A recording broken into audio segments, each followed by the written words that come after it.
Niki regane 741. Viral, seorang ibu kebingungan tak bisa bayar PS2. Ternyata tak sengaja dipesan sang anak. Kehadiran e-commerce saat ini memang sedikit banyak mempermudah masyarakat karena tak perlu datang langsung ke toko untuk membeli sesuatu. Akan tetapi, siapa sangka kemudahan itu malah melahirkan masalah baru. Seperti yang baru-baru ini viral di media sosial, video seorang ibu kebingungan tak bisa bayar paket anaknya di Malang pada Rabu 22 Maret. Video seorang ibu kebingungan tak bisa bayar paket anaknya itu cukup menarik atensi warganet dan hingga kini telah ditonton sebanyak 4,1 juta kali.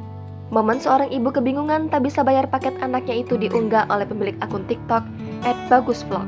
Pada unggahan tersebut menunjukkan seorang kurir yang tengah mengantarkan paket ke rumah-rumah para penerima paket. Saat itu, ketika mengantarkan sebuah paket berisi PlayStation seharga Rp741.000 dengan sistem pembayaran cash on delivery.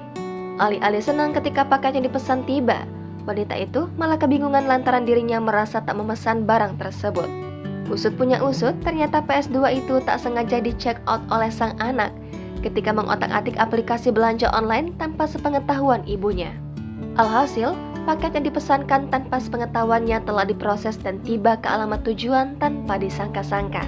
Harga paket yang cukup mahal itu membuat sang ibu panik lantaran tak bisa membayarnya.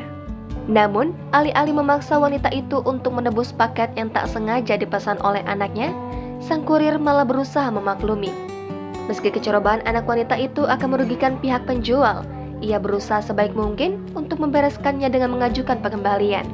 Sang kurir pun mengingatkan wanita itu agar lebih berhati-hati ke depannya ketika menggunakan aplikasi belanja online agar hal serupa tak terulang lagi. Unggahan ini pun menuai beragam komentar dari warganet yang menyoroti respons sang kurir. Tak sedikit yang mengatakan untuk menjadikan peristiwa ini sebagai pelajaran agar tak sembarangan membiarkan anak mengotak-atik HP. Gak ada uangnya segitu ya, pastinya gak ada uangnya sih segini ya. Mau gimana lagi, aku proses return, aku kembalikan, aku minta maaf sama sellernya. Ya gimana lagi gitu loh, daripada aku maksain ternyata memang customer nggak ada uang. Ini